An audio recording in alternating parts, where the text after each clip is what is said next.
There would be much to say about relations between Turkey and the United Arab Emirates. They have, of course, cultural relations, they have people-to-people exchanges, and they enjoy trade and economic ties that have been quite resilient to the ups and downs of their political relations. However, perhaps one of the most interesting story of the past 10 years has been, in fact, the rivalry between Turkey and the UAE, in particular in their geopolitical, in its geopolitical dimension. That has played out particularly between the Arab uprisings of 2011 and the al-Ula agreement signed in January 2021. In January 2021, Saudi Arabia, thanks to the mediation of Kuwait, choreographed a detente between Qatar on one side and the anti-Qatar quartet made of Egypt, the UAE, Saudi Arabia, and Bahrain, which had imposed a political boycott and economic embargo over Qatar since 2017. How did that impact Turkey? Turkey, of course, is and was and remains a very strong ally for Qatar. In fact, in the period after 2017, relations between Turkey and Qatar became even closer.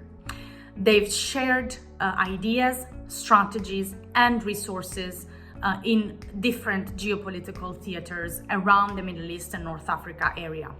And in fact, after the al-Ula agreement, what has followed has been an attempt to de-escalate also between Saudi Arabia and Turkey and Egypt and Turkey. Of the quartet, the power that has remained most reluctant is about the future of the al-Ula agreement has been the United Arab Emirates. Turkey and the UAE have also tried to publicly de-escalate and have engaged in a rhetoric that attempted to minimize their tensions. However, it is not very easy to undo a rivalry that has built over 10 years. In fact, we have to go back to 2011 when regional players saw Arab uprisings, collapsing regimes, decades-old regimes in the wider Middle East and North Africa region, and basically questioning an order, a status quo that had been a constant for decades. They also saw that global players, in particular the United States, had very little interest in shouldering the full burden of accompanying this process out of the initial entropy towards a different new political order that could give the region more stability. And so the solution and the response was quite quickly from the regional powers to assume themselves more responsibilities and try and project their own influence to engineer a different political future for the region that would, of course, be favorable to their interests. To do that, they partnered up in a co-piloting framework with big and upper middle powers such as the US itself, but also Russia, France, and more. And in this partnership, they have then joined forces and joined resources to project action in third theaters in some sort of triangulation.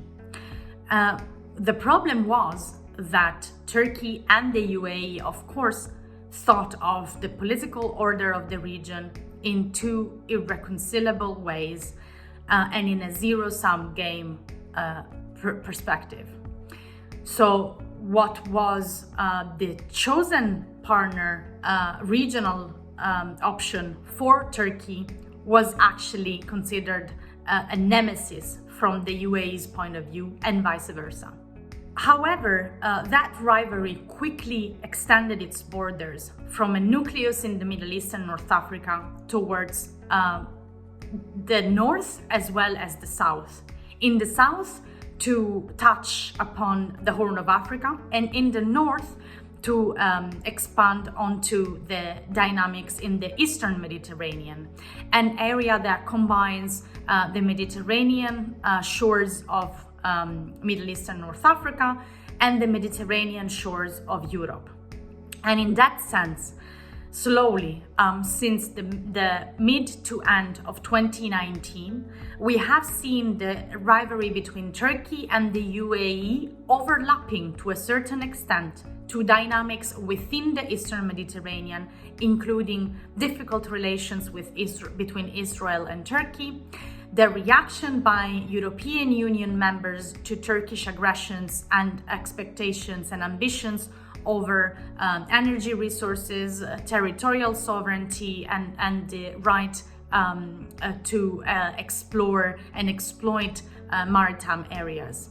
So fast forward to 2021, we have a situation in which a Middle Eastern rivalry, that between Turkey and the UAE, has had important repercussions over even Mediterranean and European politics, including the European Union's policies and politics vis-à-vis Turkey and vis-à-vis the East Med at large.